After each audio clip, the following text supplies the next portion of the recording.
দেশের ৭টি জেলার উপর দিয়ে সর্বোচ্চ ঘন্টায় ৬০ কিলোমিটার বেগে ঝোড়ো হাওয়া ও বজ্রসহ বৃষ্টির পূর্বাভাস দিয়েছে আবহাওয়া অফিস। বুধবার ভোর ৫টা থেকে দুপুর ১টা পর্যন্ত দেশের অভ্যন্তরীণ নদী বন্দরগুলোর জন্য জারি করা এক সতর্ক বার্তায় এই পূর্বাভাস দেওয়া হয়। সতর্ক বার্তায় বলা হয়, খুলনা, বরিশাল, পটুয়াখালী, নোয়াখালী, কুমিল্লা, চট্টগ্রাম এবং কক্সবাজার অঞ্চলসমূহের উপর দিয়ে দক্ষিণ অথবা দক্ষিণ পূর্ব দিক থেকে ঘন্টায় ৪৫ থেকে ৬০ কিলোমিটার বেগে অস্থায়ীভাবে দমকা অথবা ঝোড়ো হাওয়া সহ বৃষ্টি অথবা বজ্রসহ বৃষ্টি হতে পারে। এই অবস্থায় উল্লিখিত এলাকার নদী বন্দরসমূহকে ১ নম্বর সতর্ক সংকেত দেখাতে বলা হয়েছে। এদিকে আবহাওয়া অফিসের অপর একটি বিজ্ঞপ্তিতে জানানো হয়, আগামী কয়েকদিন সারা দেশে বজ্রসহ বৃষ্টির প্রবণতা রয়েছে।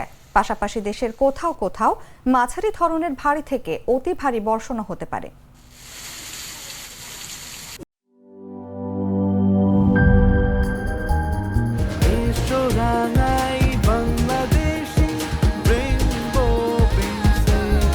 রেইনবো পেইন্টস, ছড়াও জীবনের রং।